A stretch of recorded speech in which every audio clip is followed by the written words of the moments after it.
Ha? Anong ibig mong sabihin? Ikaw ang kumuha ng pera ko? Ikaw yung nakamotor? Isa yun sa mga tao ni Papa na inutusan ko. Huwag ka mag-alala. Safe naman yung pera mo sa akin. Ibabalik ko lang yun kapag nasagutan mo na yung blended ko.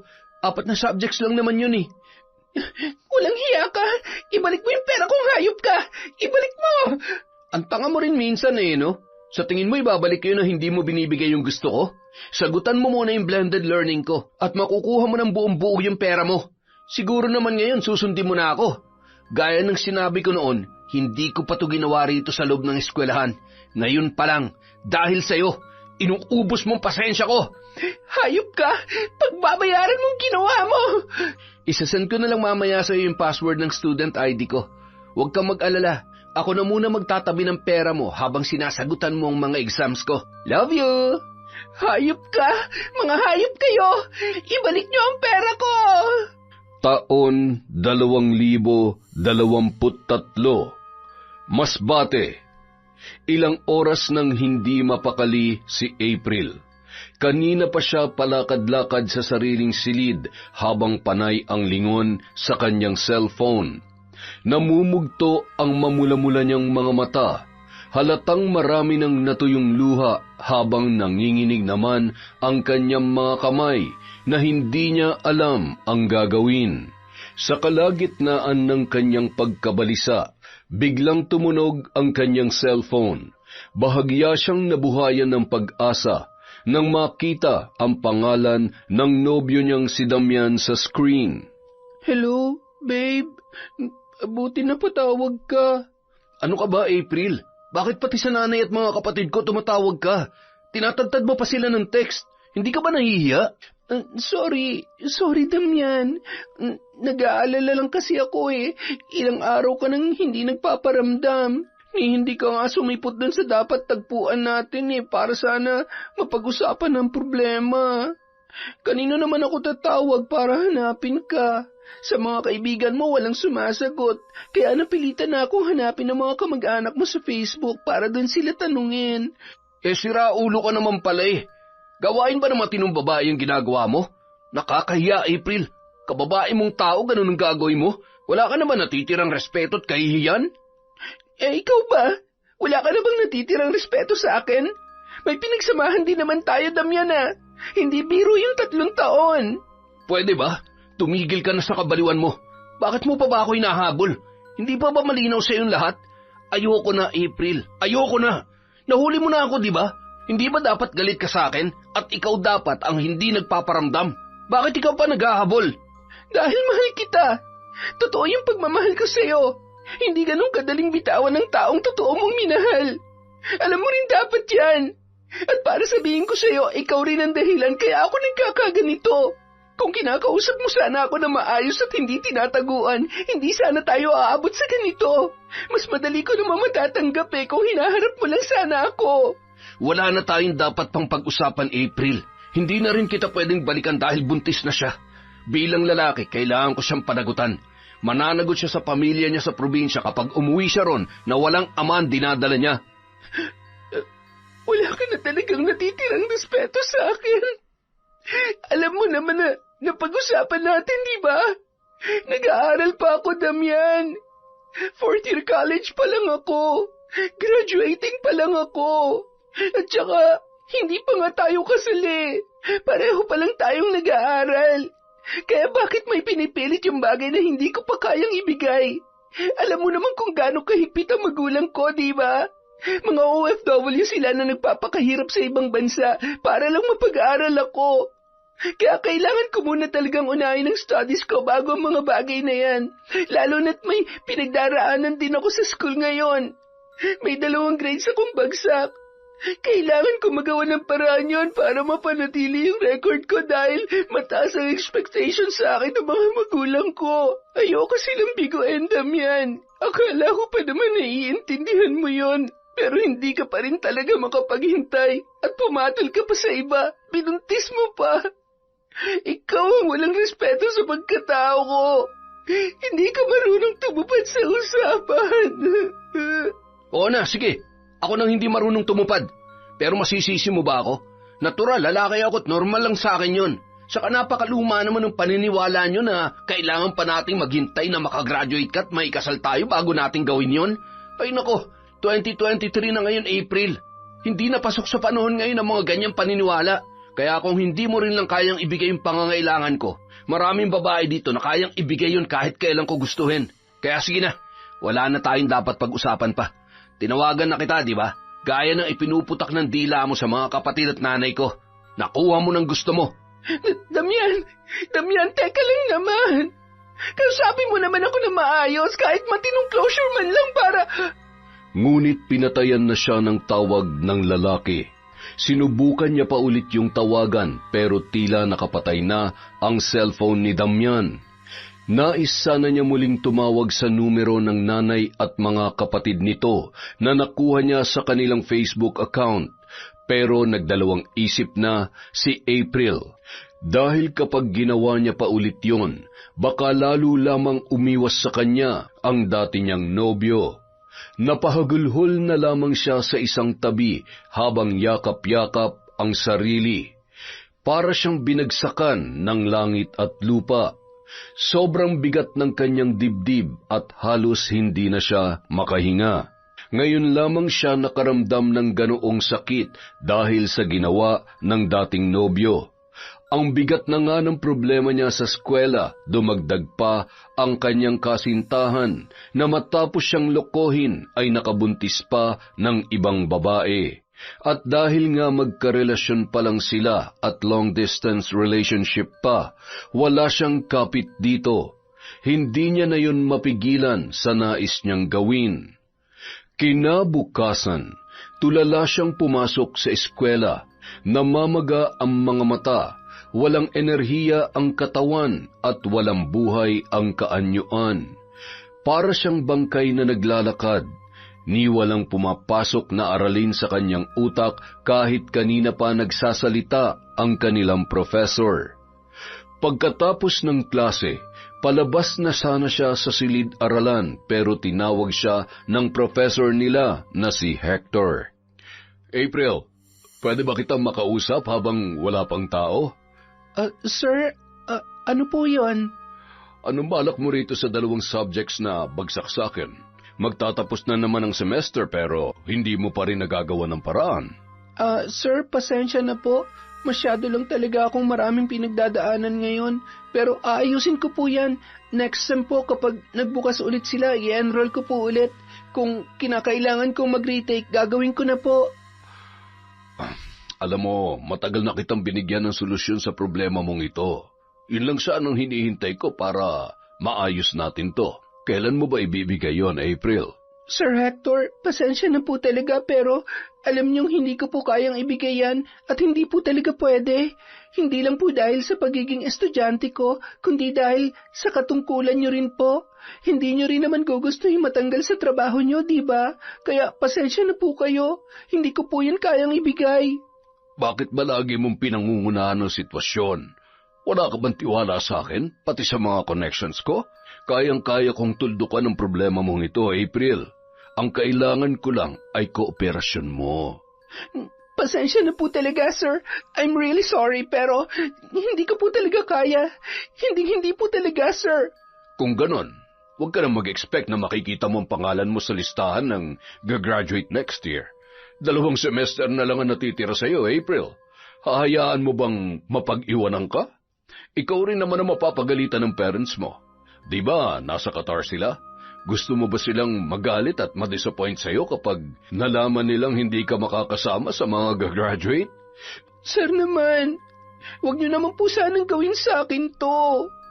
Napakaliit lang ng hinihingi ko sa'yo, April. Kapag hindi mo pa yung binigay, I'm sorry na lang din. Meron pa sanang sasabihin si April pero tinalikuran na siya ng kanyang professor. Kaya naman napaiyak na lamang ang dalaga sa isang tabi. Muli na namang bumigat at sumikip ang kanyang dibdib. Hindi niya na alam kung ano pa ang gagawin. Nagkasabay-sabay na ang kanyang mga problema. Ang masaklap pa rito, wala siyang mga kaibigan na pwedeng lapitan o makausap dahil introvert siya. At kahit nung wala pa ang mga problemang yon, matindi na talaga ang kanyang social anxiety, kaya hindi siya nakabuo ng mga kaibigan o barkada mula high school hanggang kolehiyo. Kaya naman, lagi siyang nag-iisa tuwing magdurusa sa mga problema. Nanatili siyang nag-iisip at pabalik-balik ang iyak sa mga sumunod na araw. At dahil ilang araw na rin siyang hindi nakakakain ng maayos, biglang kumalam ang kanyang sikmura nung hapong yun. Kaya naman, kahit mabigat pa ang pinagdaraanan, napilitan siyang pumunta sa kantin para bumili ng pagkain. Doon siya nagtungo sa lutong bahay na lagi niyang kinakainan. Suki na rin kasi siya ng tindera doon na si Lola Amanda. Iha, mukhang hindi yata maganda ang pakiramdam mo ngayon. Parang sobrang bigat ng pinagdaraanan mo. Wala po ito, Lola Amanda. Medyo puyat lang po ako. Alam ko, hindi ka pinapatulog ng mga problema mo, hindi ba? Araw-araw at oras-oras ka nilang binabalikan. Nababasa ko ang hinaing ng iyong puso at kaluluwa. Kaunti na lamang, bibigay ka na. Hindi mo na yung kakayanin. Wala po ito. Talagang pagod lang po ako, lalo na't maraming major subjects ngayon dahil graduating na po kami. Sunod-sunod pang mabibigat na projects namin. Bakit mo hinahayaang mangyari ang lahat ng ito? Hindi mo sila dapat hayaang tapakan ang pagkatao mo. Hindi mo man lang ba ipaghihiganti ang iyong sarili, Iha? Ipaghihiganti? Ano pong ibig niyong sabihin? Nakikita ko ang pinagdaraanan mo at hindi biro ang nangyayari sa iyo. Kung gusto mo, maaari kitang tulungan sa problema mong yan.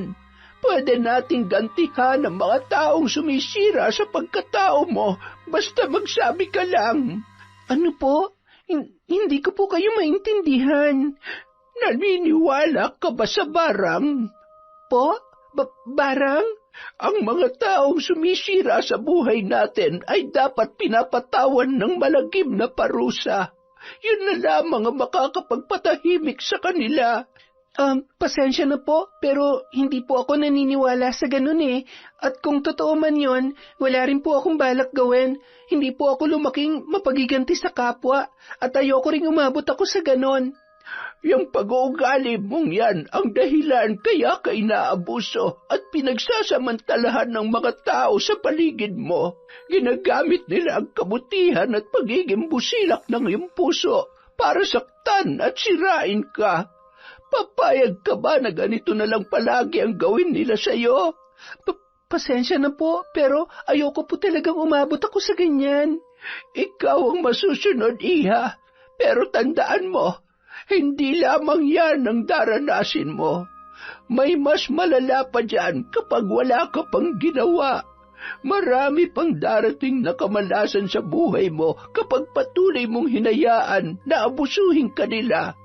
Kaya kapag umabot ka na sa puntong yon, huwag mong kalilimutan ang pangalan ko. Ha? Opo, salamat po, Lola Amanda. Sabay talikod sa nagmamalasakit na matanda.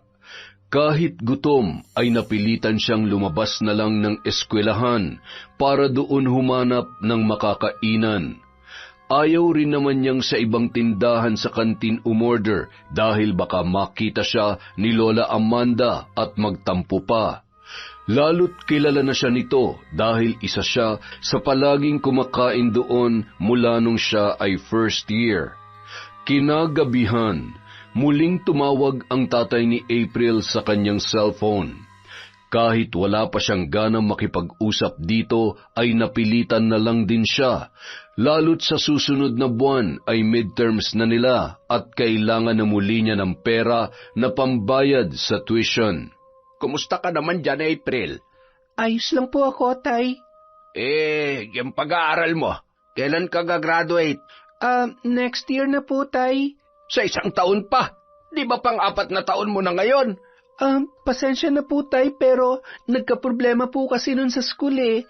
Merong ilang mga subject na ngayon lang nag-open, tapos yung iba next sem pa po. Kaya hindi agad namin yun nakuha. Pero wag po kayo mag-alala, wala naman pong problema sa mga grades ko. Yung sideline na sinasabi mo, pumapasok ka pa ba doon? Hindi na po tay, nag-resign na po ako. Masyado na kasing mabigat yung mga subjects namin ngayon kaya kailangan ko na mag-focus. Pero wag po kayong mag-alala, nakadalawang taon naman po ako dun sa restaurant kahit papano. Dapat lang, dahil pagkatapos mo makagraduate, papupuntahan ko sa iyo yung kaibigan ko para matulungan ka makapagtrabaho rin sa ibang bansa. Maraming hiring dito sa Qatar, Dubai at Saudi. Pero mga fresh graduate din ang hinahanap nila, pati yung may mga experience sa restaurant. May ibang kakilala kami rito na pagkatapos graduate ng mga anak nila, ng ibang bansa na agad para malaki ang sahod. Madali naman silang nakapasok dahil bago pa sila graduate, may experience na rin sila sa trabaho dahil nag-working student sila. Gusto ko ganoon ka rin, kaya bilisan mo na makagraduate yan, ha? Sige po, tay. Salamat po. Nang matapos ang kanilang pag-uusap, doon palang nakahinga ng maluwag si April. Napahagod na lang siya ng dibdib. Muli na naman kasing sumikip yun at parang gusto na naman niyang maiyak dahil sa sinabi ng kanyang ama. Minamadali na siyang makagraduate para pagtrabahuhin sa ibang bansa. Desidido na talaga yun sa plano na sa ibang bansa siya paghanapin ng trabaho pagkatapos ng eskwela. Gusto kasi noon na malaki kaagad ang kitain niya dahil ganoon daw ang ginawa ng anak ng kanilang mga kakilala. Gaya ng dati, sobrang taas pa rin ang expectations ng kanyang mga magulang. Isa pa ito sa mga pinoproblema niya ngayon. Kahit makagraduate, hindi rin niya alam kung kakayanin niyang magtrabaho sa ibang bansa.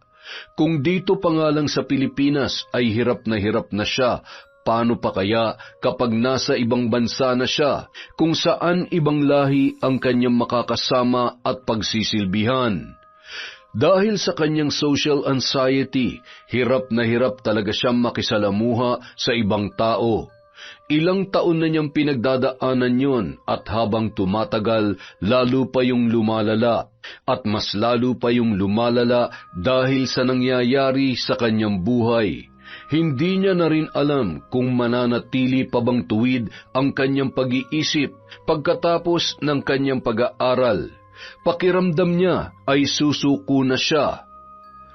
Kinaumagahan, dumating na ang kanyang tita Reba na ilang linggo ring nawala matapos magbakasyon sa ibang probinsya. Nang magkita sila, nakasimangot na naman yon gaya ng kanyang inaasahan. Bakit ganito na naman tong bahay? Sobrang kalat. Hindi ka ba naglilinis dito, April? Pasensya na po, tita. Sobrang busy ko lang po sa school. Pero maglilinis naman po talaga ako ngayon. Mamayang hapon pa po yung pasok ko eh. Ay nako, simulan mo ng paglilinis. Kauuwi ko lang, ito agad ang madadatnang ko. Kaya hindi pumapasok ang biyaya dito eh. Ay nako, dahil sa sobrang dumi at sobrang kalat. Kababae mong tao, hinahayaan mo maging ganito kadumi ang bahay? Maglilinis na po, tita. Pasensya na po talaga. Buiset! Bumili ka na rin ng ulam sa labas, nagugutom ako. Sobrang haba ng binyahe ko kaya gutom na gutom ako. Pagsapit ng hapon, naabutan siya ng kanyang tiyahin sa kwarto. Sa kabila ng pagiging abala, binulabog pa rin siya noon. Hoy, anong ginagawa mo dyan? Nagre-review po ako para sa long quiz namin bukas, tita. Tapos may ginagawa rin po akong research project ngayon sa laptop. Nagsimba ka na ba? Hindi pa po, tita. Hindi? Kailan ka huli nagsimba? Last month pa po yata. Nung isang buwan? Diyos ko naman, kaya pala walang pumapasok na biyaya sa bahay na to eh. Ang dami-dami mong oras tapos hindi mo pinaglalaanan ng panahon ng simbahan? Naku, pasensya na po, tita. Sobrang busy lang po talaga dahil sunod-sunod ang projects at activities namin sa school. Lalo na po't puro major subjects na kami ngayon. Magdadahilan ka pa talaga. Kahit gaano ka pa ka-busy, imposibleng hindi ka makapaglaan ng oras para sa simbahan. Ihinto mo yung ginagawa mo. Lumabas ka at magsimba ka. Hindi po pwede ang ganyan sa bahay ko. Ayokong pasukan ng kamalasan tong tirahan ko. Opo, sige po tita. Magbibihis lang po ako. Wala nang nagawa si April kundi sundin ang babae. Palibhasa relihiyosa ang kanyang tiyahin at laging aktibo sa simbahan. Katunayan, simbahan din ang dahilan kaya ito nagbakasyon sa probinsya. May malaking event kasi sa isang simbahan doon at sumama lang yun sa kanyang mga kakilala. Punong-puno rin ng santo at imahe ng Panginoon ang bahay at kanilang kwarto. At kapag wala naman yun sa simbahan, lagi yung nasa kwarto at nakaluhod sa kanyang altar. Kaya kapag hindi siya nakikita nito na nagsisimba, talagang umiinit ang ulo ng kanyang tiyahin.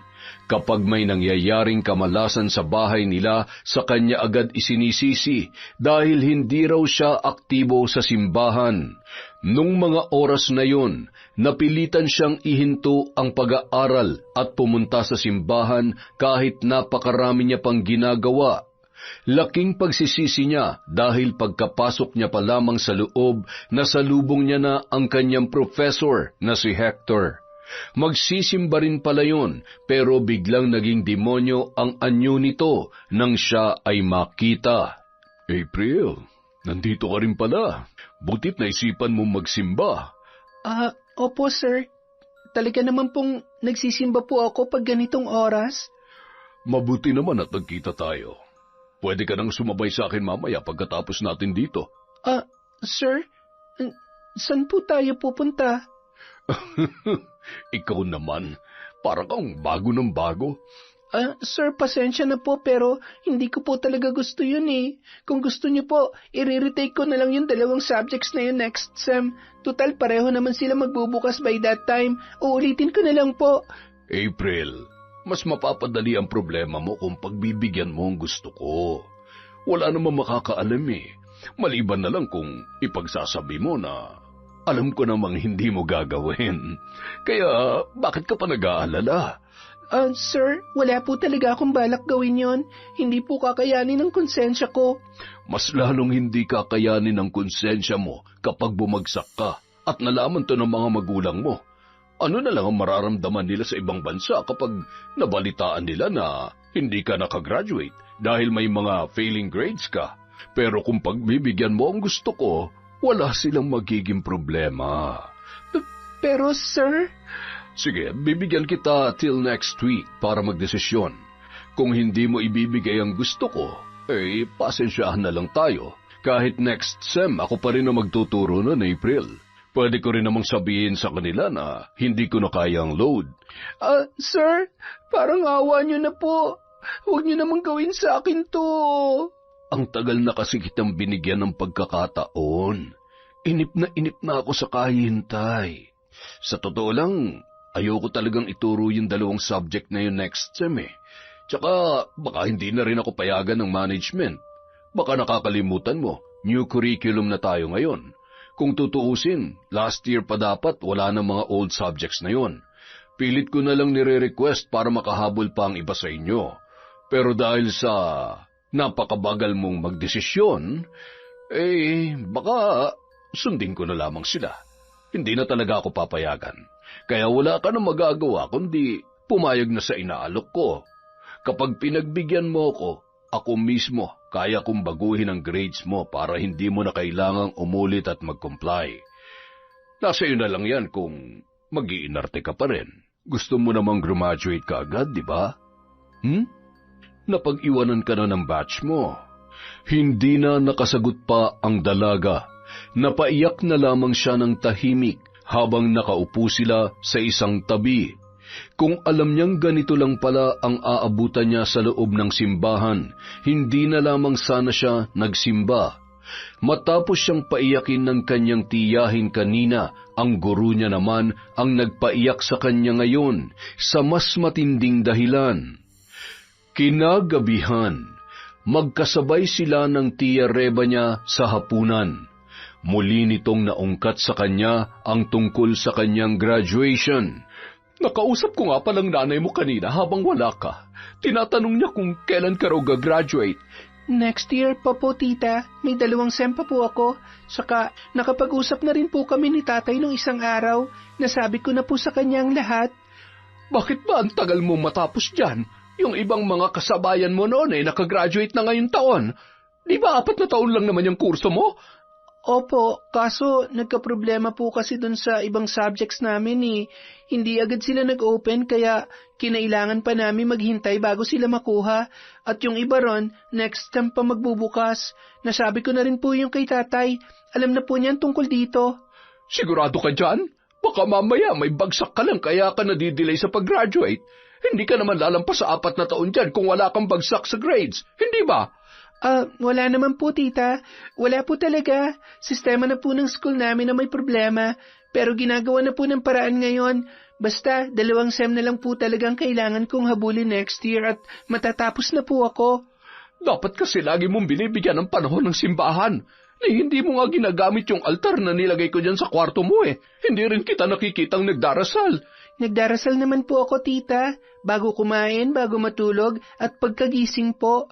Pero hindi ka nagsisimba. Nagsisimba rin po. Hindi nga lang linggo-linggo. Pero kapag may oras ako, hindi ko naman po kinakalimutan magsimba. Nagkataon na busy lang po talaga ngayon. Huwag mo hayaan umabot ng 1 buwan na wala kang simba. Paglaanan mo ng oras at panahon ng simbahan para hindi ka minamalas ng ganyan. Opo, tita. Pasensya na po. Nung mga sumunod na araw, habang naglalakad si April sa susunod na subject na kanyang papasukan, bigla siyang hinarang ng lalaking si Ronilo. Isa yon sa mga siga sa campus nila na laging nambubuli sa mga tahimik na katulad niya. Kasama niya na naman ang mga barkada na laging nakabuntot sa kanya at ginawa na namang katatawanan si April. Hoy, bakit ngayon ka lang? Pinagtataguan mo ba kami? Hindi ako nagtatago. Papasok na ako, Ronilo. May subject pa ako kay Ma'am Cortez. Ba't ka nagmamadali? 15 minutes pa bago magsimula yung klase natin sa kanya. Kaya samahan mo muna kami rito. Ikaw talaga kahit kailan hindi ka marunong makisama. Ha? Anong ibig mo sabihin? Hindi mo ba alam? Nilipat na kami sa morning class ngayon. Pang-umaga na rin kami sa subject ni Ma'am Cortez. Kaya magkaklase na tayo ulit. Kala mo siguro natakasan mo na kami, no? Mamaya tabi tayo ha. Tapos may project din pala ako kay Sir Panganiban. Ipapagawa ko sana ulit sa'yo gaya ng dati. Sorry, pero hindi na ako pwede sa ganyan. Kita mo naman ang nangyari dati, di ba? Nung malaman ni Sir Panganiban na akong gumagawa ng project nyo, ako pang napagalitan kesa sa inyo. Bakit? Kasalanan ba naming nahuli ka? Hindi mo kasi naayos yung trabaho mo eh. Baka nga sinadya mo pa talaga mag-iwan ng bakas na ikaw ang gumawa nun para mapahama kami. Kala mo siguro hindi ko alam yung mga bulok mong diskarte para ilaglag kami, no? Pwede ba? Pareho na tayong graduating, Ronilo. Sobrang bigat na ng mga subjects natin. Wala na akong panahon sa ganyan. Natulungan ko na kayo dati, di ba? Ang dami ko na nagawa para sa inyo, para lang makapasa kayo at makatuntong ng 4th year. Sana naman ngayon, hayaan niyo matulungan ko naman ang sarili ko mula sa pagkakalugmok. Ako na nga nadapa para lang may salba kayo eh. Aba, dumadrama ka? Tinatanggihan mo na ako? Matapang ka na ngayon, ha? Baka nakakalimutan mo kung anong kaya kong gawin sa mga tulad mo. Naalala mo ba kung bakit nagpakamatay si Daryl? Yung katulad mong tahimik dito sa campus? Bahala ka na kung anong klaseng pagbabanta ang gusto mong gawin sa akin. Basta hindi ko nagagawin yung pinagagawa mo. Tulungan mo naman ang sarili mo. Huwag mo iasa sa ibang grades mo. Hoy, bumalik ka rito! Hoy! Aba, tarantadong yun ah. Pagsapit ng hapon, naabutan siya ni Lola Amanda na kumakain sa isang pwesto sa kantin. Nagulat siya sa biglang paglapit noon. Ano, April? Nakapagdesisyon ka na ba? Po? Saan po? Habang tumatagal, lalong bumibigat ang pasan mo dyan sa iyong loob. Hanggang kailan mo kayang dalhin ang lahat ng yan, iha? Hindi ka ba nahihirapan? Lola Amanda, kung tungkol na naman po to sa barang na sinasabi nyo, pasensya na po kayo pero ayoko po talaga. Makinig ka sa akin, iha. Hindi ka titigilan ng mga problema mo. Patuloy ka nilang hahabulin. Gagamitin nila ang kahinaan mo para sirain ka. Papayag ka ba na ganunin na lamang nila?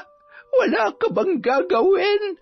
Lola Amanda, ayoko po sanang mabahira ng krimen ang mga kamay ko kapag sumabak ako sa ganyang gawain.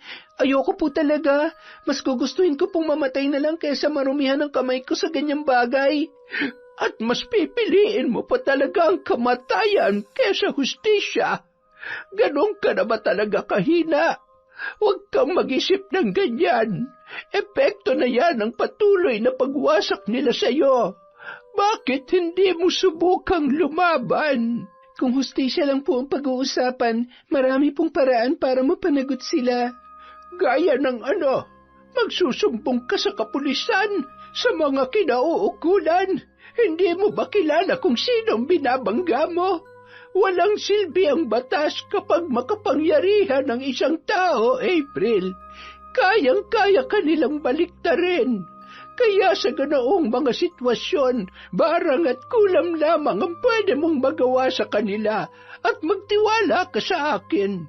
Sila pa mismo magmamakaawa sa iyo na ibalik ang normal nilang buhay. Ano po bang ibig niyong sabihin? Bakit kayo nagsasalita ng ganyan? Hindi ko po kayo maintindihan. Dahil alam ko ang pinagdaraanan mo. Batid kong inaabuso ka ng Sir Hector na yon. Tama ako, hindi ba? Isa siya sa mga pinoproblema mo ngayon. Paano niyo naman po nasabi yan? Matagal na ako sa lugar na ito, April. Halos lahat ng estudyante at guro dito ay kilala ko na. At kilalang-kilala na rin kita. Isa ka sa mga matagal ko ng suki dito. Bukod sa kakayahan kong makabasa ng damdamin at kapalaran ng isang tao, marami ring nakakaalam dito tungkol sa lihim ng Sir Hector ninyo. May mga nakakaalam ng tungkol sa pang-aabuso niya sa mga estudyante. Hindi lang ikaw ang una niyang biktima, pero walang nagsasalita at nagsusumbong sa kanya dahil natatakot sila sa kaya niyang gawin. Palibhasa siya ang pinakamatagal nang nagtuturo dito. Mas matagal na siya kesa sa dean at school director natin dito, kaya mas malawak na rin ang impluwensya niya. Isa pa, marami rin siyang koneksyon sa ibang lugar. Marami siyang hawak na abogado. At ganun din yung kaklase mong si Ronilo dahil anak ng mayor yon. Kaya wag mo nang balaking gamitin ang hustisyang sinasabi mo sa kanila dahil maniwala ka sa akin, hindi yan gagana. Wala kang mapapala dyan. Baka lalo ka lang masaktan at mapahamak. Pero hindi pa rin po ako papasok sa baran.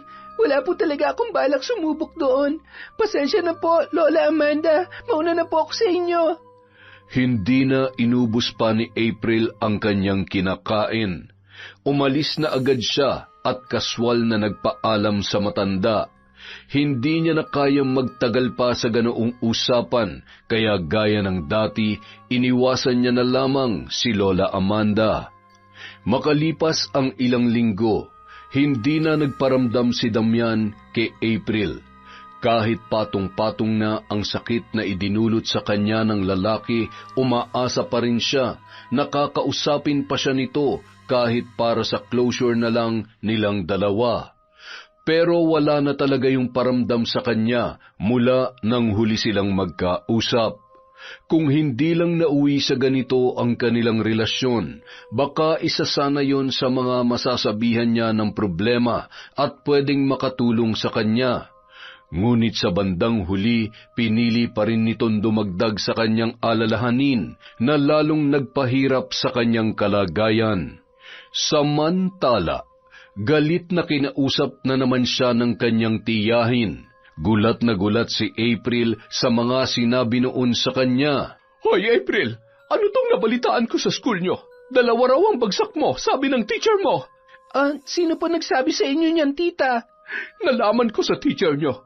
Yung Hector, tama ako, di ba? May bagsak ka nga, pero hindi mo sinasabi sa akin. Nagsinungaling ka. Ang sabi mo wala kang bagsak, pero meron. At 2 pa talaga, ha? Tita, hindi naman po talaga ako bagsak dyan. Nagkaproblema lang po kasi talagang system noon kaya nagkaganyan po yan. Maniwala po kayo sa akin, tita. At paninindigan mo pang kasinungalingan mo? Huling-huli ka na nga. Makakarating to sa mga magulang mo. Nagpapakahirap sila sa ibang bansa, tapos ito lang ang isusukli mo sa kanila? Tita, maniwala po kayo. Hindi naman po talaga ako bagsak sa mga subjects na yon. Ang totoo po niyan, nung i-check ko dun sa Oracle website yung grades namin, dun ko nakita na wala akong grade. Hindi nga po bagsak yun kundi blanco po talaga. Hindi po na-record. Tapos ayaw rin pong baguhin ng professor ko. May grades na po ako sa kanya noon at alam niya yon. Pero ayaw niya ipalagay sa system dahil gusto niya makipag one night stand ako sa kanya bago niya gawin yon. Inaabuso niya po ang pagiging teacher niya. Yun po ang totoo. Aba, at gagawa ka pa talaga ng kwento para lang ipaglaban ang kasinungalingan mo? Matakot ka sa Diyos, April. Huwag mong dinudumihan ang dila mo. Aminin mo na lang ang kasalanan mo at makakaawaan ka pa ng Panginoon. Magsimba ka kaya? Nagsasabi po ako ng totoo, tita. Siya po ang may kasalanan, hindi po ako. Sa curriculum ko lang kasi nililista yung mga grades na binibigay nila sa amin. Pero nung nakita kong blanco sa system at hindi nag-reflect, sinubukan kong i-comply yon pero ayaw lang makipag-cooperate ng prof naming yun. Ngayon palang sinusunog mo na sa impyernong kaluluwa mo dahil sa pagsisinungaling mo, April. Kailan ka pa natuto magsinungaling? Hindi mo ba alam kung anong hirap ang pinagdaraanan ng magulang mo para lang mapag-aral ka? Tapos yan ang gagawin mo, hinayupak ka? Hindi niyo rin po alam ang hirap na pinagdaraanan ko, tita. Wala kayong alam lahat sa nangyayari sa akin. Niloko ko ng mga taong pinagkakatiwalaan ko. Nais akong galawin ang sarili kong professor tapos inaabuso pa ako ng ibang kaklase ko. Sobrang bigat na po ng pinagdaraanan ko pero wala naman ako malapitan. Kaya sana po maintindihan niyo kung bakit nangyayari to sa akin. Pero maniwala po kayo, hindi ako bagsak sa mga subject na yon. System lang talaga ang dahilan kaya nagkaganon yun. Alam mo kung bakit ka nagkakaganyan? Dahil kulang ka sa dasal. Yan ang nga bang sinasabi ko Ganyan talaga mangyayari kapag hindi mo binibigyan ng oras ang Panginoon. Itong tandaan mo, ha? Kapag hindi mo naayos yung problema mo na yan sa lalong madaling panahon, pasensyahan na lang tayo. Pero palalayasin kita rito. Hindi ako tatanggap ng taong kulang sa dasal at pagsisimba dahil baka mahawa pa ng kamalasan mong pamamahay ko. Nagkausap na kami ng teacher mo. Ang sabi niya, puntahan mo raw siya sa faculty bukas para masabi niya raw sa iyong solusyon sa problema mong yan. Pasalamat ka't mabait pa yung teacher mo. Binibigyan ka ng pagkakataon. Hindi ka na makakakita ng ganon ngayon. Pero tita, hindi niyo po talaga naiintindihan. Hindi po solusyon ang gusto niya mangyari. Tama na, April. Ayoko na marinig ang mga kasinungalingan at palusot mo. Makipagkita ka sa kanya bukas para masabi niya na ang solusyon dyan. At huwag mo rin kalimutan magsimba para mawala ang impluensya ng demonyo na tumatakbo sa utak mo. Labanan mo ang kasamaan. Tanghali pa ang pasok ni April kinabukasan, pero napilitan siyang umalis ng maaga. Ayaw pa niya kasing makaharap muli ang tiyahin na mainit na naman ang ulo sa kanya. Kaya para hindi na marinig muli ang maingay noong bunganga, pumasok na lang muna siya at tumambay sa library, dala ang kanyang laptop. Doon na rin niya itinuloy ang research na kanyang tinatapos para maipresent sa kanyang pagpasok. Biglang may pumasok sa library at nagulat siya kung sino ang tao na lumapit sa kanya. Ha? Ronilo? Buti na lang nakita kita rito. Tutal, dala mo na rin yung laptop mo. Baka pwedeng ikaw nang gumawa nitong assignment ko. Kailangan ko kasi mamaya Gawin mo na dyan, tapos ipasa mo na lang dito sa USB ko at ako na magpiprint. Bakit ako pang gagawa? Ba't di na lang ikaw? May bakanting computer dun sa harap Tinatanggihan mo ba ako, April? Sinabi ko naman sa'yo, di ba? Ayoko na mahuli pa ulit tayo. Lalo't baka ako na naman ang mapagalitan dyan. Ipagtatanggol mo ba ako kapag kinwestiyon ulit ng mga professor mo kung saan galing yung ipinasa mong assignment? Dahil sa nangyari dati, alam na nilang lahat kung kanino ka nagpapagawa. Gusto mo bang mapahiya ulit sa buong campus, ha? Gaya ng dati? Huwag kang maingay, nasa library tayo. O baka naman gusto mong gumawa ako ng isang bagay na hindi ko pa nagagawa noon. Ano na naman bang binabalak mo? Hindi ko pa to ginawa rito sa loob ng campus pero nagawa ko na to sa labas, sa tulong ng tatay ko. Ano? Balak mo gamitin ang tatay mong mayor laban sa akin? Ano naman ang gagawin niyo?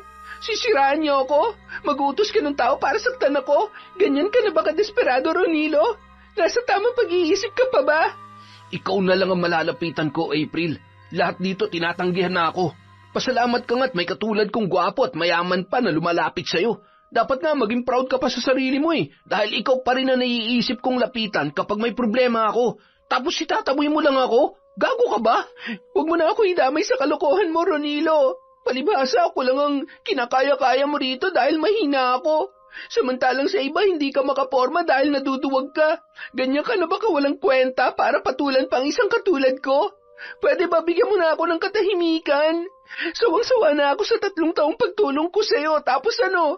Wala ka rin namang ibang ginawa sa akin noon kundi ipahiya ako Ni hindi mo nga ako tinuturing na kaibigan Lagi niyo lang akong ginagawang katatawanan ng mga barkada mo. Tapos sa akin ka pa talaga lalapit? Sa akin pa rin talaga? Tama na. Hindi na ako papayag na tapak-tapakan niyo pa ako ng ganito. Ang dami mong sinabi, anak ng teteng. Bakit? Anong gagawin mo, ha? Isusumbong mo ako sa DIN? Sa SD? O sa pulis? Gawin mo na kung ano gusto mo. Wala na akong pakialam. Karma ng bahala sa'yo. Pagsapit ng gabi, muling humagulhol ng iyak si April dahil kausap niyang muli ang kanyang ama. Galit na galit yun sa kanya.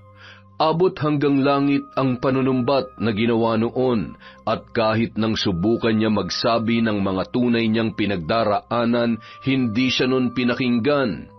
Binaliwala noon ang lahat ng mga sinabi niya tungkol sa tunay na kanyang nararanasan sa paaralan. Pagkatapos ay siya pa ang pinagmukhang may kasalanan kung bakit yon nangyari.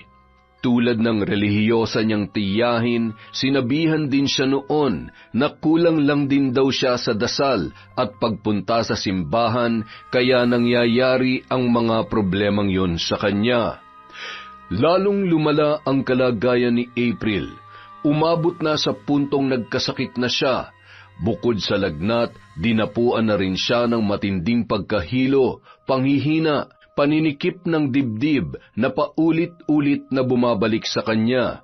Hindi tuloy siya nakapasok ng 1 linggo dahil doon. At kahit may sakit siya, pinipilit pa rin siya ng kanyang tiyahin na pumasok. Anong balak mong babae ka? Hihilata ka na lang dyan magdamag? Wala ka ng balak mag-aral?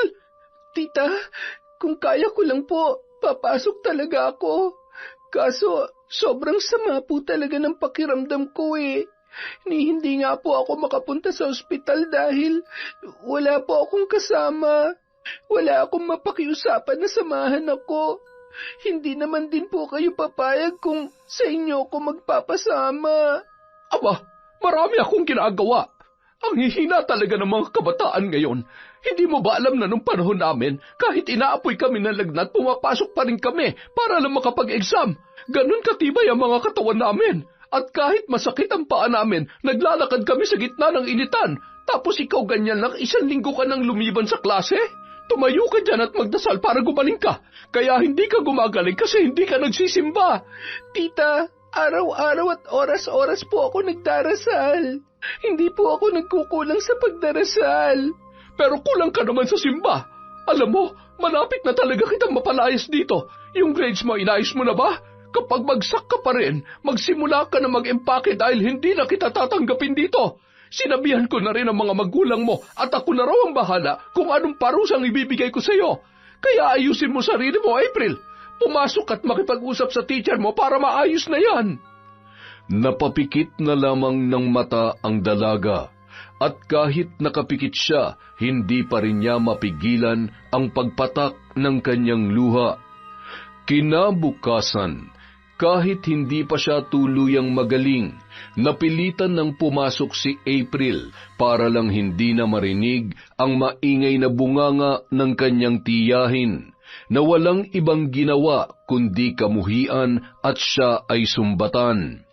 Sa kantin siya unang dumiretso upang kumain ng almusal at makabili ng tubig para makainom ng kanyang gamot. Ngunit sa kalagitnaan ng kanyang pagkain, biglang merong lumapit sa kanya. Laking gulat niya at muling kumabog ang kanyang dibdib nang masilayan si Sir Hector. April, bakit ngayon ka lang pumasok? Nagkasakit po ako. Nakapagdesisyon ka na ba? Sir, kahit po mali na ang ginagawa niyo, hindi ko kayo nilalaglag. Nirerespeto ko pa rin po kayo, pero bakit naman nilaglag niyo po ako sa tita ko? Paano kayo nagkausap? Hindi na mahalaga kung paano kami nagkausap o paano ko siya nakilala. Isang halimbawa lang yun na kaya kong gawin ang lahat ng gustuhin ko. Kaya wala nang dahilan para tumanggi ka pa sa akin. Kaya kitang protektahan, April. Magtiwala ka lang at ipagkaloob mo lamang ang sarili mo sa akin. Sir, hindi pa rin po ako papayag kahit ano po ang gawin ninyo. Kahit ilaglag niyo pa ako sa sarili kong magulang, wala pa rin po kayong mapapala sa akin. Sawang-sawa na ako na tinatapakan ako ng lahat. Lalaban na po ako. April, hindi mo naman kailangang umabot sa ganyan. Dahil alam mong hindi mo kaya. Isa lang ang solusyon na kailangan sa problema mo para matapos na. Tatanggihan mo pa ba? Gaya ng pinasasabi ng tita mo, puntahan mo ako sa faculty room mamaya para maiset na natin ang schedule. Nilinis ko na rin yung condo unit ko para sa'yo. Huwag mo nang palampasin to, April. Yun ay kung gusto mong matuldukan na ang lahat ng problema mo. Pagkasabi noon, tinalikuran na siya ng teacher na parang walang nangyari.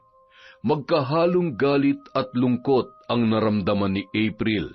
Nalulungkot siya dahil alam niyang wala siyang laban sa isang katulad ni Sir Hector. Pero nagagalit siya dahil sawang-sawa na siya sa pamimilit ng kanyang professor. Habang nagpipigil ng galit sa kanyang pwesto, bigla naman siyang nilapitan ni Lola Amanda na kanina pa pala nanonood sa kaganapan. Iha, nakita ko ang nangyari kanina. Bagamat hindi ko narinig ang pinag-usapan nyo, alam kong tinatakot ka na naman ng teacher nyo para ibigay sa kanya ang gusto niya. Tama ba ako? Huwag na po kayo makialam sa problema ko, Lola Amanda. Kahit ano pa pong mangyari, hindi talaga ako magpapabarang ng tao. Hindi ko na po ibababa ang sarili ko para lang doon. Sino bang nagsabing nakakababa ang paglapit sa barang? Sa panahon ngayon, kung saan binibili na lang ng mga makapangyarihan ng hustisya, ito na lang ang tanging solusyon para magkaroon pa sila ng takot. Ang mga katulad ng Hector na yon ay hindi na natatakot sa batas ng gobyerno at simbahan. Wala na siyang kaluluwa, kaya hindi na batas ang dapat magparusa sa kanya. Pasensya na po, malilit na po pala ako sa klase ko. Kahit napakabigat na ng kanyang nararamdaman, pinili pa rin niyang talikuran ang matanda. Ayaw niyang magpasakop sa tukso, kaya naman pagkatapos ng kanyang klase, sa simbahan agad siya dumiretso.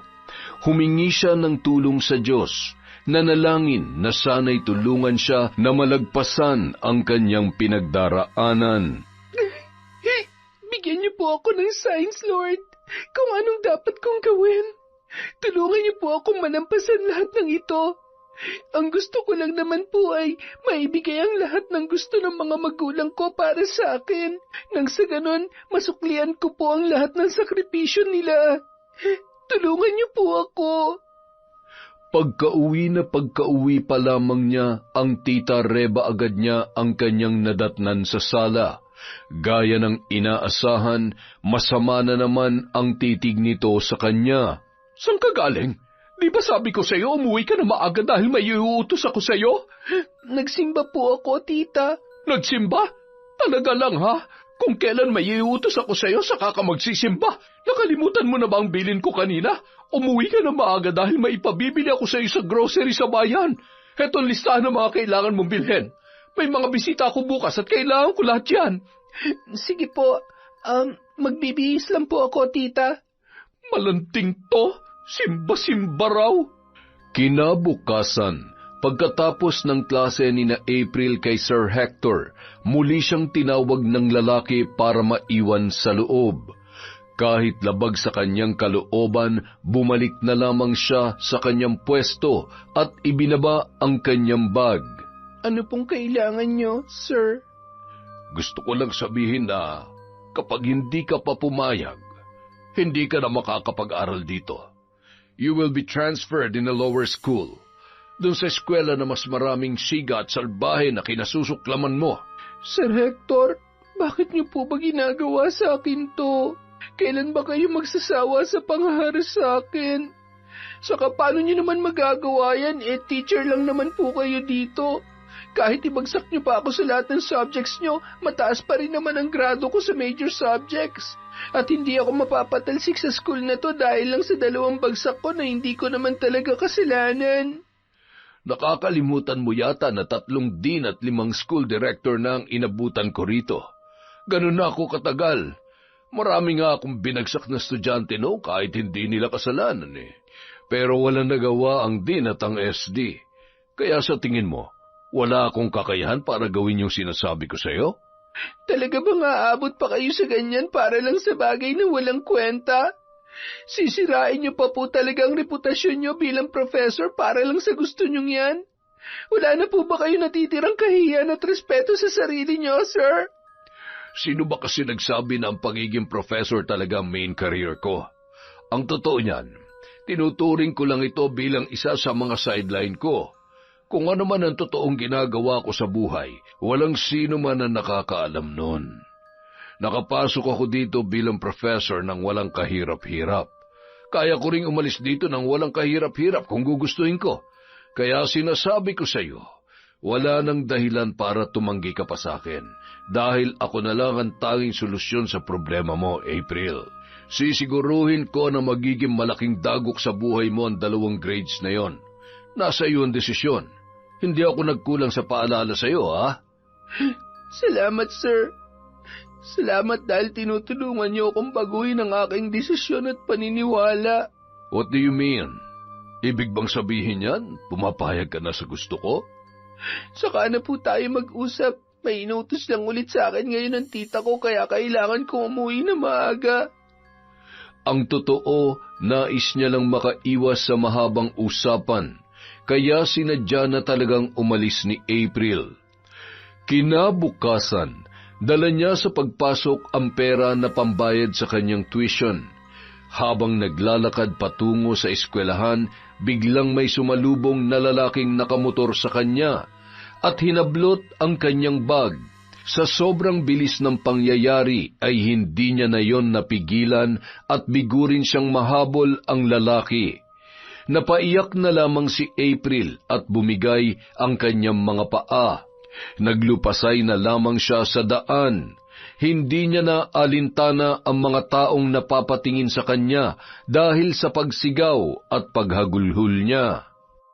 Habang pauwi nung hapon na yon, namumugto pa rin ang kanyang mga mata. Kung kani-kanino na siya lumapit pero wala siyang mahiraman para ipambayad ng tuition. At dahil wala na siyang ibang kakilala pa sa labas ng kanilang paaralan, hindi na niya alam kung kanino palalapit para sa panibago niyang problema. Hanggang sa bigla siyang lapitan at akbayan ni Ronilo nung siya ay naglalakad. Anong ginagawa mo? Bitawan mo nga ako. Wala ako sa mood ngayon, Ronilo. Huwag mo muna akong bisitan, pwede ba? Alam mo, hanggang ngayon pala, hindi ko pa nasasagutan yung mga quiz at exam ko rin sa blended learning. Baka pwedeng ikaw na ang sumagot. Pinagtitripan mo na naman ba ako, Ronilo? Alam mong hindi ko gagawin yan. Alam kong gagawin mo yun. Kaya sige na, sagutan mo na lang. Malapit na yung deadline nun eh. Ba't ko naman sasagutan? Hindi ko naman yun exam. Exam mo yun kaya ikaw ang sumagot. Sagutin mo na kung gusto mong makabayad ng tuition. Ha? Anong ibig mong sabihin? Ikaw ang kumuha ng pera ko? Ikaw yung nakamotor? Isa yun sa mga tao ni Papa na inutusan ko. Huwag ka mag-alala. Safe naman yung pera mo sa akin. Ibabalik ko lang yun kapag nasagutan mo na yung blended ko.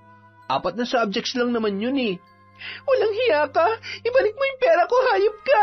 Ibalik mo. Ang tanga mo rin minsan no? Sa tingin mo ibabalik ko yun na hindi mo binibigay yung gusto ko?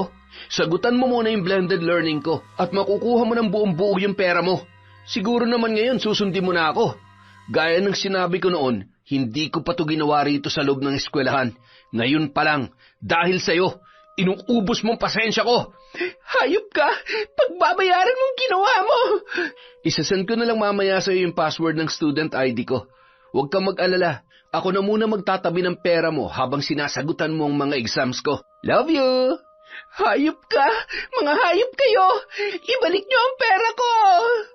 Hanggang sa paglabas, hindi mapigilan ni April ang pagragasa ng kanyang luha. Umupo siya sa isang waiting shed.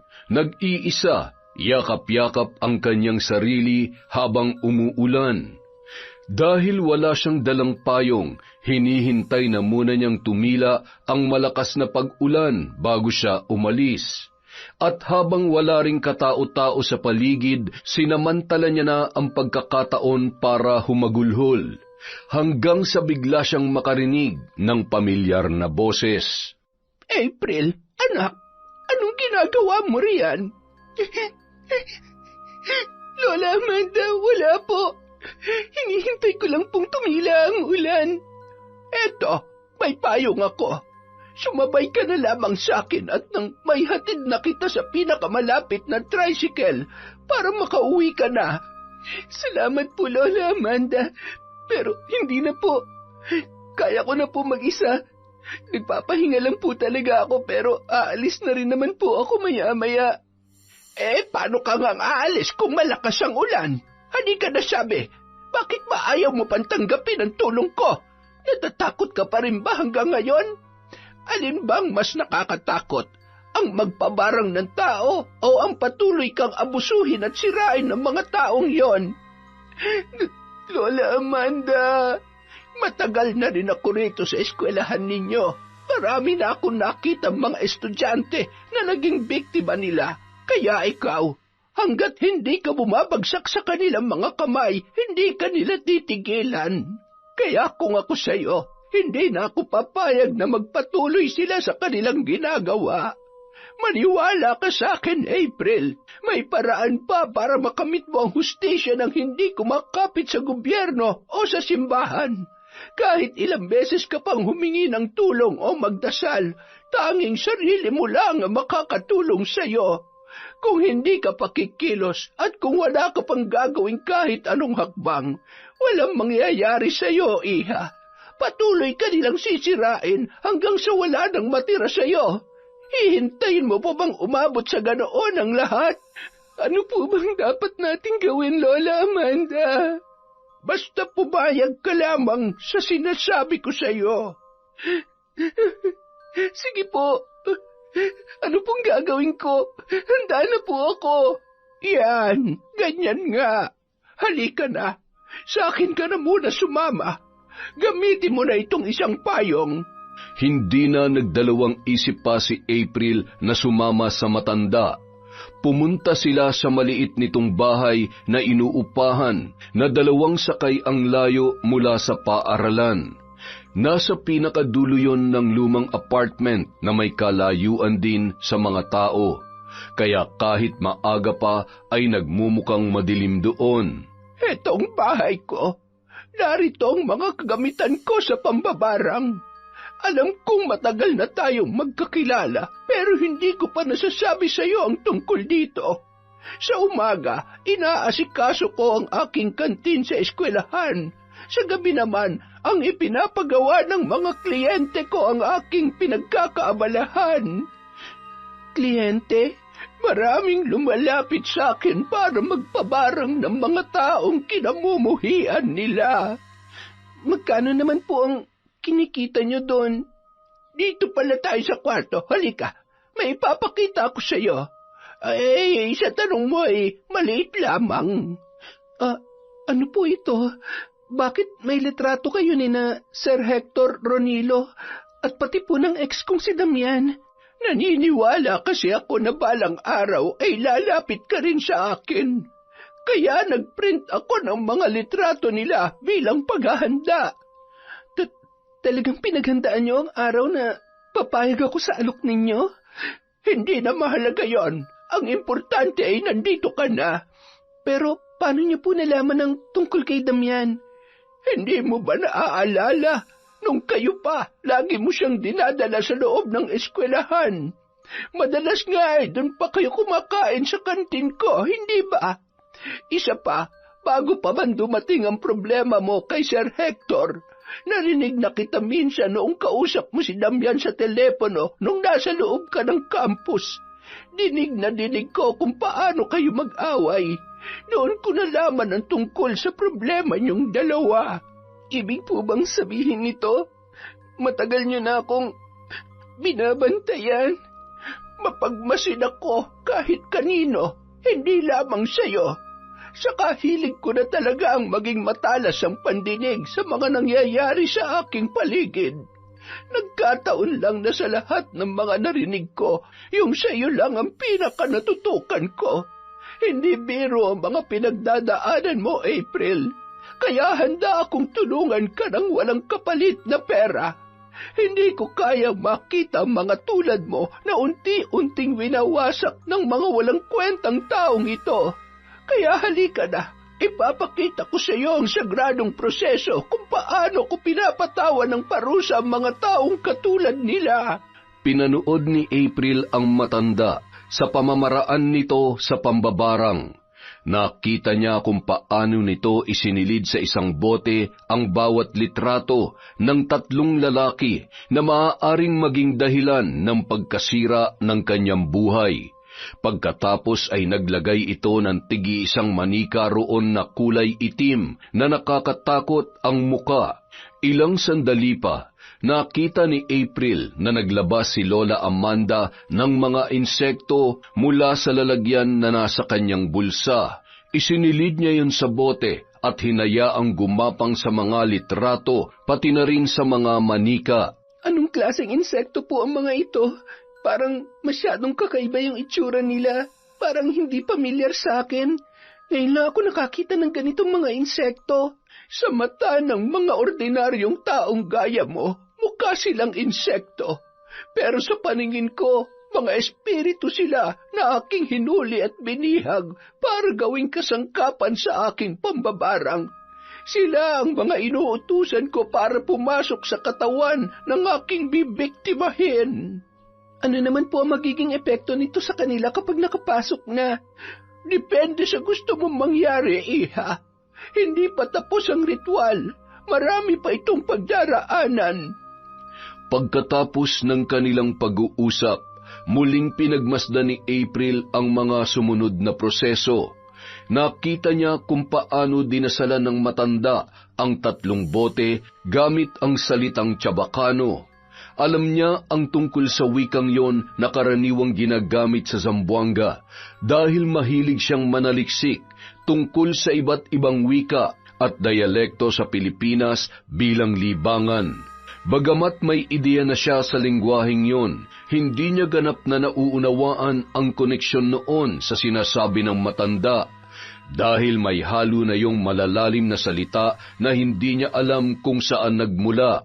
Pero base sa ibang bahagi ng dasal, parang may kinakausap yun na nilalang na hindi niya nakikita at tila kasama nila nung mga oras na yun. At dun yun humihingi ng basbas sa sagradong ritual na kanyang ginagawa. Ilang sandali pa, nakita niya kung paano tinusok ng matanda ng karayom ang sarili nitong daliri. Pagkatapos ay hinayaan noong pumatak ang dugo sa loob ng bote. Pagkatapos, agad niya rin yung sinarado. Itinapat niya ang mga yon sa altar na puno ng imahe ng isang itim na nilalang na hindi mawari ni April kung ano. Bahagya siyang kinilabutan sa itsura noon, pero ikinubli na lamang niya at hindi nagpahalata. Bilang bahagi ng ritual, kailangan ko ang iyong kooperasyon. Hawakan mo ang mga boteng ito. Pagkatapos ay ibulong mo kung ano ang gusto mong mangyari sa kanila, kasama ang mga insektong ipinasok ko. Ang iyong mga salita ang magiging susi para tuluyang makapaglakbay ang sumpa sa kanilang katawan. Sinunod naman ni April ang sinabi ng matanda. Lumapit siya at itinapat ang kamay sa bawat bote. Saka ibinulong ang gusto niyang mangyari sa 3 lalaki. Kailangan din daw niyang banggitin ang buong pangalan ng mga yon bago niya iusal ang kanyang bulong. Hector John Bautista, dahil sa pamimilit mo sa akin na sumama sa bahay mo para matikman ako, sana ang mga insektong ito mismo ang tumikim sa pagkalalaki mo para pagsisihan mo ang kahangalan mo. Ronilo Villaforte, dahil sa pilit mong pang-aabuso sa kabutihang ginawa ko para sa iyo, sana ikaw naman ang abusuhin ng mga insektong ito. Maninirahan sila sa iyong balat at hindi ka nila titigilan hanggat hindi nasisira ang buong pagmumukha mo, hanggang sa wala ng sino man ang maglakas loob na lumapit sa iyo. Damian Constantino, isa kang dakilang manloloko, wala kang sariling salita. Sana bigyan ka ng malubhang sakit ng mga insektong ito. Isang uri ng sakit na hindi gumagaling at paulit-ulit kang balikan hanggang sa magsawa sa iyong babaeng ipinalit mo sa akin at iwanan ka dahil sa pagiging walang silbi mo.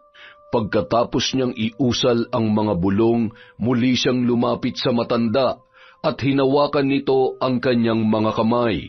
Bibigyan din kita ng proteksyon upang walang makapanakit sa iyo. Sino man ang taong magtangka na awayin ka, ipahiya o saktan sa anumang paraan, titigan mo lamang sila ng 5 segundo sa mata at isipin mo kung ano ang gusto mong mangyari sa kanila. Ang parusang ipapataw mo ay darating ora mismo. Maraming salamat po, Lola Amanda. Kahit labag to sa loob ko nung una, parang ngayon lang guminhaw ang pakiramdam ko. Sana may magandang patunguhan ng lahat ng ito. Sawang-sawa na ako sa ginagawa nila sa akin. Sana kahit sa paraan man lang na to, maranasan din nilang masaktan. Sigurado ako na mangyayari yan. Huwag kang mainip. Ito na ang simula ng pagbangon mo. Bukod sa parusang ibinigay natin sa kanila, binigyan na rin kita ng proteksyon na iyong magagamit sa anumang sitwasyon. Sana lamang ay gamitin mo yan ng tama. Maraming salamat po, Lola Amanda. Nung sumunod na araw, nasubukan ni April ang bisa ng proteksyong barang na ibinigay ng matanda sa kanya. Nung araw na yun, absent si Ronilo, kaya ang mga barkada nito ang nagbalak na mambuli kay April. Gulat na gulat siya sa sinapit ng mga yon. Lahat sila ay tinitigan niya ng 5 segundo at bumulong ng sumpa sa kanyang isipan at nangyari agad yon sa isang kisap mata lamang. Hiniling niya sa unang lalaki na sana ay mahubaran yon ng pantalon at panloob. Nangyari agad yon, kaya imbis na siya ay ang lalaki ang napahiya sa harap ng maraming tao. Humiling naman siya na sana'y madulas sa hagdan ang sumunod na lalaki. Ganon din ang nangyari, kaya umuwi yon na may injury sa paa. Humiling siya sa pangatlong lalaki na sana'y masagasaan pag-uwi. Makalipas ang ilang sandali, nabalitaan niya na lamang na isinugod yon sa ospital. Dahil doon, lalong lumakas ang loob ni April. Unti-unti siyang binago ng kakayahang yon. Hindi na siya natakot pumasok magmula noon dahil alam niya na meron na siyang panlaban. Matapos niya maging mabait at matiisin sa loob na mahabang panahon, iba ang sayang idinulot sa kanya tuwing makakakita ng mapang-aping tao na dinadapuan ng napakabilis na karma dahil sa mga bulong at titig niya. Samantala, pag-uwi sa bahay, sinumbatan na naman siya ng kanyang tiyahin dahil daw sa hindi masarap ang meriendang inihanda niya para sa mga bisita nito na kasamahan sa simbahan. Labis siyang nakadama ng galit, ngunit sa halip na titigan at bulungan yon, pinili niyang yumuko na lamang at magkulong sa kwarto. Kahit may kakayahan na siya para ipagtanggol ang sarili, hindi niya pa rin kayang gamitin yon laban sa kanyang kadugo. Hindi pa rin niya kayang saktan ang kanyang tiyahin. Kaya naman, idinaan na lamang niya muli sa pag-iyak sa kanyang silid. Makalipas ang ilang linggo, Sunod-sunod niyang nabalitaan ang mga nangyari sa 3 lalaki na kanyang isinumpa. Una, ang kanilang teacher na si Hector, isinugod sa ospital matapos umanong makaramdam ng kakaiba sa maselang bahagi ng kanyang katawan. Gulat na gulat daw ang mga doktor, pati ang mga kamag-anak nito, dahil sa unti-unting pagkabulok ng kanyang pagkalalaki. At tuwing iihi, itim ang likidong lumalabas doon. Pangalawa, si Ronilo. Hindi na raw makapasok dahil sa kakaibang sugat na tumubo sa kanyang balat. Habang tumatagal, lumalaki ang mga yon at tuwing gabi ay kumikirot. Sinira ng mga sugat na yon ang kanyang muka kaya hindi na makalabas ng bahay. Habang si Damian naman, nabalitaan niyang dinapuan ng malubhang sakit. Ang pinagkaiba lang, lumobo raw ang tiyan at leeg ng lalaki. At base sa mga pagsusuri, nakitaan ng napakaraming insekto ang bawat bukol sa balat noon. Sinubukan daw yung operahan ng mga doktor, ngunit muli raw yung tumutubo at lumalaki. Tama lang yan sa inyong 3. Pasensyahan na lang tayo. Kayo ang umubos ng pasensya ko, kaya kayo rin ang may kasalanan kung bakit nangyayari sa inyong lahat ng yan. Ilang sandali pa, biglang may lumapit sa kanya habang palabas ng eskwelahan. Isa yon sa mga kaibigan ni Ronilo. Nagulat siya sa inilabas nito sa bulsa. April, ipinabibigay daw to ni Ronilo. Sa'yo raw ang perang yan, kaya gusto niyang ibalik sa'yo. Hindi na sumagot pa si April. Tinanggap niya na lamang ang kanyang pera at lumabas na ng eskwelahan. Nang sumunod pang mga araw, nabalitaan niya nag-abot ng tulong si Ronilo at humingi ng kapatawaran sa iba pang mga kaaway niya at ipinahiya sa loob ng campus. Kung kailan may sakit na siya, saka pa niya naisipan mong pakabait. Kawawang nilalang. Bagay lang sa iyo yan. Ngunit isang gabi, habang mahimbing siyang natutulog, bigla siyang dinalaw ng isang masamang panaginip. Sa bangungot na yon, nakita niya si Lola Amanda pero hindi na yon mukhang tao, kundi bangkay na nabubuhay sa ibabaw ng lupa. Hinahabol daw siya nito at paulit-ulit niyang naririnig sa kanyang utak ang nakakapangilabot niyang halakhak. Hinihikayat siya nung sumama sa kailaliman at samahan daw siyang maghari doon. Tuwing susubukan niyang iwasan at lumayo, bigla namang nagkakaroon ng mabangis na pusa sa paligid at hinahabol din siya noon. Takot na takot daw siya sa panaginip na yon. At tuwing magigising siya, laging masakit ang kanyang dibdib na parang dinaganan ng napakabigat na nilalang. Akala niya nung una nagkataon lamang ang lahat. Ngunit sa paglipas ng 3 linggo, lalo pang lumala ang kanyang mga bangungot. Gabi-gabi na yung dumadalaw sa kanya at tuwing magigising siya, tila inaapoy siya ng lagnat. Dahil doon, hindi na siya nakapasok pa sa eskwelahan at lalo pang lumala ang kanyang depresyon.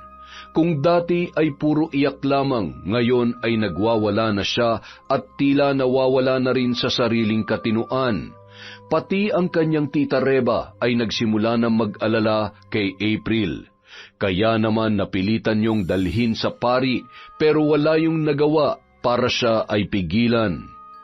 Nang sumunod na araw, sa isang albularyo nito na isipang kumonsulta, may kakilalang albularyo ang isa sa mga kaibigan ng kanyang tiyahin at yun ang pinapunta nila sa kanilang bahay. Matapos siyang suriin ng albularyo habang nakatali, alam na agad nito ang nangyayari sa kanya. Nasa ilalim siya ng kapangyarihan ng isang mambabarang. Dinadalaw siya ng mambabarang na yon sa panaginip para kunin ang kanyang kaluluwa. Mabuti na lamang at tinawag niyo ako agad dahil kung hindi, maaaring nagtagumpay ng mambabarang sa susunod na mga gabing darating. Ay, Diyos ko! Bakit naman nangyari sa kanya yon? Sino ang mambabarang na gumagawa nito sa kanya? Maaaring isang tao sa mga nakausap niya noon. Maaaring may tinanggap siya rito na anumang alok, pagkain o bagay na pwedeng pagmulan nito. Hindi magkakaroon ng ganitong kapit sa kanyang mambabarang kung wala silang sagradong kasunduan. Kasunduan? Bakit naman siya makikipagkasundo sa isang mambabarang? Lagi ko naman siyang tinuturuan na magsimba at magdasal. Sa ngayon, malawak na pangunawa ang kailangan nating ibigay sa kanya. Oras na siya ay gumaling. Hanggat maaari, iwasan nating magpakita ng anumang bagay na hindi niya ikakatuwa. Baka mayroon siyang matinding pinagdaraanan na nagtulak sa kanya para umabot sa ganito. Matinding suporta at pagmamahal ang kailangan niya ngayon upang mapabilis ang kanyang paggaling.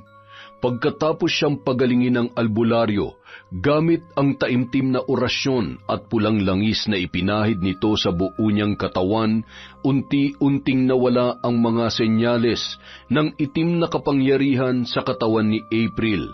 Kabilang na ang pangingitim ng kanyang mga mata, labi, kuko, pati na ang kakaibang boses na lumalabas sa kanyang bibig. Kinabukasan, nang magising si April, ang tita Reba niya ang una niyang nasilayan. Natakot siya nung una, pero nang makita niya ang maamo nitong muka, bahagyang nabawasan ang kanyang kaba. Tita Reba? Ano ba nangyari sa iyo, April? Bakit umabot ka sa ganoon? Pasensya na po, tita. Kaya ko lang po nagawa yun dahil sa sobrang kawalan ng pag-asa. Bakit? Ano bang ginawa mo? Nakipagkasundo po ako sa mambabarang para makaganti sa mga taong nananakit at nang-aabuso sa akin. Kabilang na yung teacher kong si Sir Hector, yung kaklase kong si Ronilo, pati na yung ex kong si Damian. Lahat po sila may matinding kasalanan sa akin. Sila po ang dahilan kaya lagi akong wala sa sarili ko noon. Dahil wala akong masabihan ng mga problema ko at wala ring mahingian ng tulong. Napilitan na akong kumapit dito para lang maparusahan sila at tuluyan na akong matahimik. Akala ko matatahimik ako pero hindi ko akalain na mas lalo pang magiging magulo ang buhay ko dahil niloko rin ako nung mambabarang na nakausap ko. Pinaniwala niya ako na kakampi ko siya, pero sisingilin din pala niya ako sa huli at ang kaluluwa ko pa ang gusto niyang kapalit. Pasensya ka na, April. Sorry kung wala ako nagawa para matulungan ka. Alam kong hindi naging maganda ang pakikitungo ko sa iyo mula nung iwan ka rito ng mga magulang mo. Kaya labis ako nagsisisi. Dahil kung hindi lang sana kita napabayaan, hindi sana aabot sa ganito ang lahat. Patawarin mo sana ako. Pasensya na rin po kayo, tita. Pero sa tingin ko, tama rin po kayo. Mukhang kinulang din ako sa dasal. Akala ko noon, sapat na yung dasal na ginagawa ko tuwing nag-iisa ako. Mga dasal na wala namang laman dahil sa dulo ng utak ko, ang kagustuhan ko pa rin makaganti sa kanilang talagang iniisip ko. Kung sinunod ko lang sana kayo na maging mas malapit pa ako sa Diyos at sa simbahan, baka hindi ako madaling tinabla ng tukso. Kaya pwede niyo po ba akong samahan ulit magsimba sa susunod? Gusto ko pong mas mapalapit pa sa Diyos, Tita Reba. Oo naman. Sige, palagi tayo magsisimba. Kahit ako'y may pagkakamali rin na dapat kong ituwid, lalo na sa mga nagawa ko sa iyo. Kaya huwag ka mag-alala. Pareho tayong lalapit sa Panginoon at hihingi ng tawad at hihingi rin ng gabay sa Kanya. Maraming salamat po, Tita. Nung mga sumunod na araw, nakabalik na si April sa paaralan. Nang magpunta siya sa kantin, nakita niyang iba na ang nagtitinda sa pwesto ni Lola Amanda. Iba na rin ang pangalan ng kainan at mukhang iba na ang taong namamahala doon. Sa tansya niya, umalis na ang matanda mula nang matalo ito ng albularyo na gumamot sa kanya. Pero hindi na siya nagulat doon. Katunayan, natutuwa siya dahil sa wakas wala na yon sa kanyang buhay. Wala nang maglalapit sa kanya sa tukso. Nung mga sumunod na araw, nabalitaan niya na gumaling na rin daw ang mga lalaking kanyang pinarusahan. Pero hindi pa rin nakakapasok ang mga yon dahil kasalukuyan pang nagpapagaling. Maraming natutunan si April sa mga nangyari. Pero ang pinakatumatak sa kanya ay ang sinabi ng kanyang tita Reba na walang magandang maidudulot ang paghihiganti. Minsan, mas pinapalala pa nito ang problema at sitwasyon gaya ng nangyari sa kanya. Kaya naman, mula noon, ginaya niya na ang kanyang tita Reba. Mas inilapit niya pa ang kanyang sarili sa Diyos at sa simbahan upang matutunan kung paano lumayo at labanan ang anumang uri ng tukso. Yun! Kailangan pa talagang magkabarangan bago magpakabait yung tita eh. Dahil dyan, meron tayong shoutout. Magandang araw po sa inyong lahat. Simulan na natin. Hi kay Pasarela Girl Blog. Hi din po kay Cristina Peru, Jenny Balagtas, Katniss Jaren Barakiel, Ami Alip from Kuwait.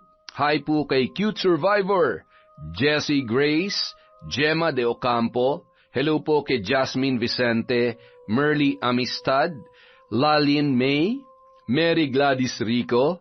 Hi din po kay Maricris Alojado, Maribel Balabag, Medalina, Helen Flores, Era Choi. Hello din po kay Honey Austria, kay Beth Prestado, Jennifer Camacho, Mama Riza, Angelina Ignacio, Miss Maura. Hello po kay Marjorie Dequila, kay Roslyn Jimenez, kay Gay Somodio, kay Celia Tolentino, kay Mirna Castro. Hi, Boss Jun Mateo. Hello po kay Josie Marquez, kay Len TV2, Flor Desita Cabe, kay Marcos Balingasa, kay Tara Dabi, kay I Am Zenly from Canada. Hi.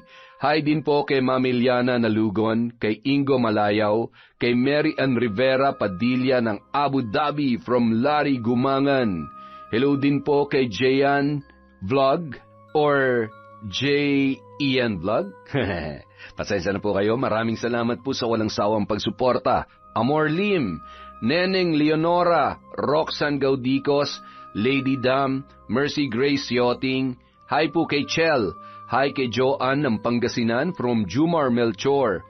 Hi din po kay OFW TikToker, Joy Aniban, Lizelle Tagal, Amy Bug, Jessica Sobremonte, Charlene Gumansing, Mariles Saraga Sebugan.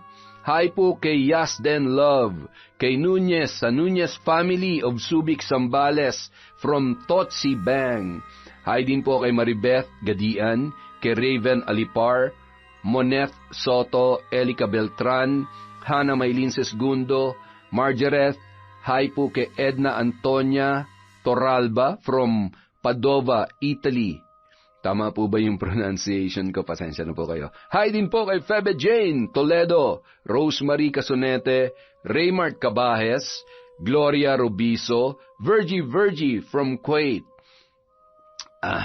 Hi po kay Angelica Obispo, Annalyn Zorca, Rowena Limbo, Margie Banosong, Noel Espinas at kay Mitch Yap. Para po sa mga hindi natin nabanggit, marami pa po tayong video na susunod. Maraming salamat po sa inyong walang sawang pagsuporta sa Kwentong Enteng!